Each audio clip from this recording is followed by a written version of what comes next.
कि घर की वो 4 मर्यादा कौन सी है जिस मर्यादा में नारी रहे तो उस घर में संपदा नहीं घटती, उस घर की संपदा को समाप्त नहीं किया जा सकता है।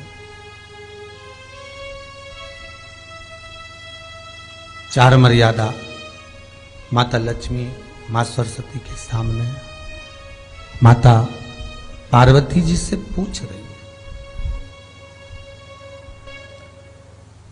वो मर्यादा है कौन सी जिस मर्यादा के बल पर एक जो घर बसता है, घर जो बसाया जाता है, उस घर में सुख, सौभाग्य, संपदा, सत्ता, वैभव, प्रतिष्ठा, यश, कीर्ति, आरोग्यता, ये सब वहां रहे।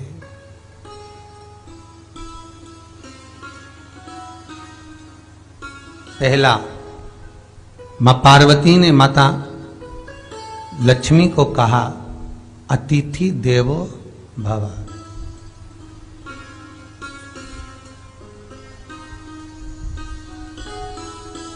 हमारे दरवाजे पर जब कोई अतिथि आए, हमारे दरवाजे पर कोई मेहमान आए, तो हम उसका आदर करें। परिवार के लोग जो आदर कर रहे हैं वो अपनी जगह पर है, भाई आदर कर रहा है वो अपनी जगह पर है, जेठ आदर कर रहा है वो अपनी जगह पर है, देवर मान सम्मान दे रहा है वो अपनी जगह पर है। पर सबसे पहला सम्मान घर की स्त्री को अतिथि का करना चाहिए।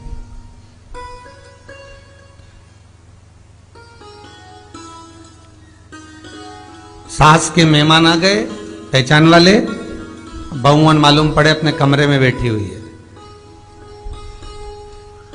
मेहमानों ने आकर पूछ लिया, क्यों बहू नहीं दिख रही? बस आ रही होगी। सास गई, रसोई घर में से पानी लाकर पिला दिया। फिर मेहमानों ने पूछा, बहू नहीं दिख रही? बस आती होगी। 2 बार सास ने गिलास भी गिरा दिया कि एक आध तो आ जाओ रही ऊपर से, पर नहीं आई। जब सास ने चाय रख दी और चाय रखकर सास फिर लेकर आई, तो बहुओं के मन में आया, चलो सास ने चाय बना दी है, खुशबू ऊपर आ गई है, अब चलते हैं। और बहू फिर नीचे आई। जो मौसी आई थी, काकी आई थी, बुआ आई थी, चाची आई थी, उनको प्रणाम करा और अंदर जाकर चाय जो बनी थी उसको पिया।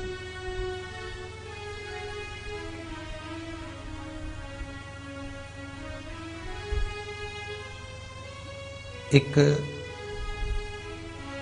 गरुड़ पुराण में लिखा है, 94 तरह के नरक में एक नरक है जो दरवाजे पर आए हुए अतिथि का सम्मान नहीं करता,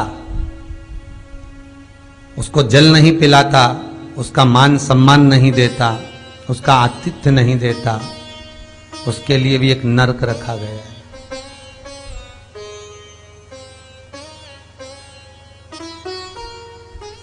हजारों नरकों में एक नरक वो भी है जिसका हमने आतिथ्य ना करा हो। मेरा बहुओं से निवेदन है, सास के रिश्तेदार आए तो आप उनका भी आदर करिए और आपके रिश्तेदार आए तो आप उनका भी आदर करिए। जेठानी के रिश्तेदार आए तो आप उनका भी आदर करिए और देवरानी के रिश्तेदार आए तो आप उनका भी आदर करिए। आप किसी न किसी रूप में जो अतिथि आया है वो न जेठ का है, न देवर का है, न वो सास का है, अतिथि घर का है। किसी एक व्यक्ति का अतिथि नहीं है।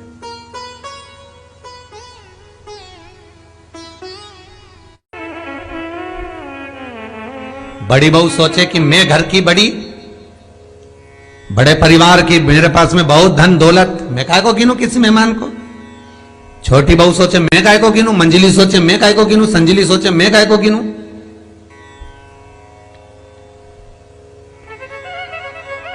तुम्हारे माँ बाप आए, सास अगर तुम्हारे पिता से, तुम्हारी माता से बात ना करे, देवरानी बात ना करे, जेठानी बात ना करे, तो तुम्हें कैसा लगेगा कि तुम्हारे माँ बाप आए और किसी ने सम्मान नहीं करा, उसी तरह सास के रिश्तेदार आए, तुम सम्मान नहीं करोगी तो उसको कैसा लगेगा? फिर तुम्हारे घर के आए वो सम्मान न करे तो तुम्हें कैसा लगेगा? आतिथ्य घर में कोई भी आए वो सबके लिए। दूसरा क्रम बताया,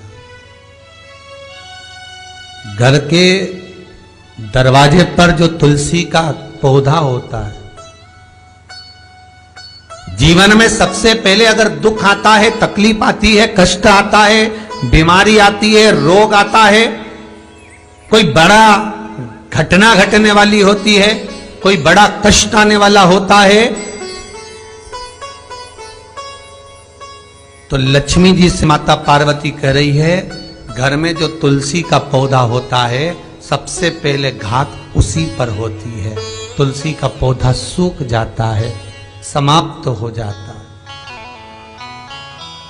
उसके डालियां मुरझा जाती हैं, नीचे लटक जाती है, मंजरी झुक जाती है, या तुलसी के कुंडे में जो मिट्टी है उसमें फफूंद पड़ जाती है।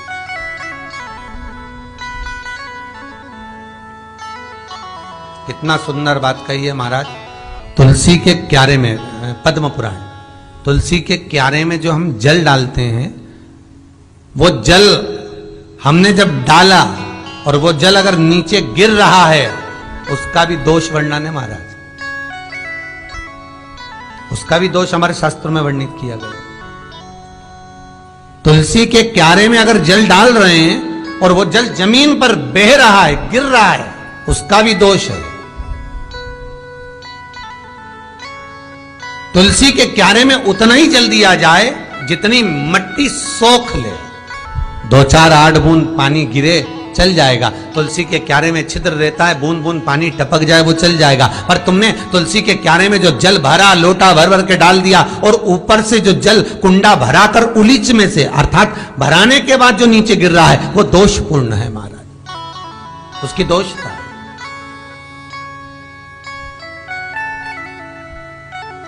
वो दोष देने वाला।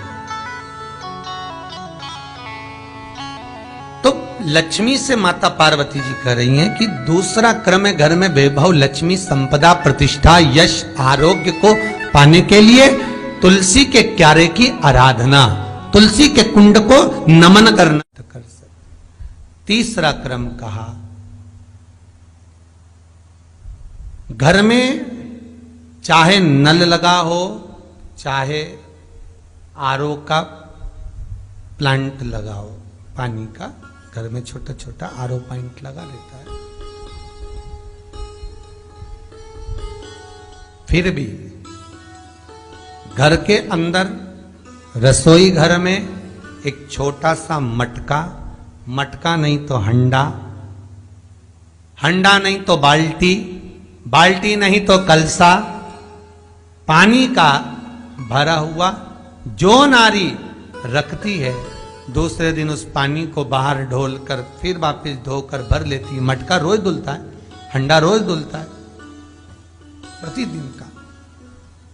जितना जल उस पात्र में रहता है, भरता है, ऐसे ही घर में संपदा बढ़ती। 3 क्रम बता। चौथा, नारी के मस्तक पर जो चीर होता है, ये पूर्वज, इसी चीर से कथा प्रारंभ हुई थी और वहीं पर पहुंच गई। लक्ष्मी पार्वती के संवाद पर चल रही है महाराज। मस्तक पर जो चीर होता है, मस्तक पर जो वस्त्र होता है, वो वस्त्र पूर्वजों का, पितरों का, कुल देवी देवताओं का आशीर्वाद।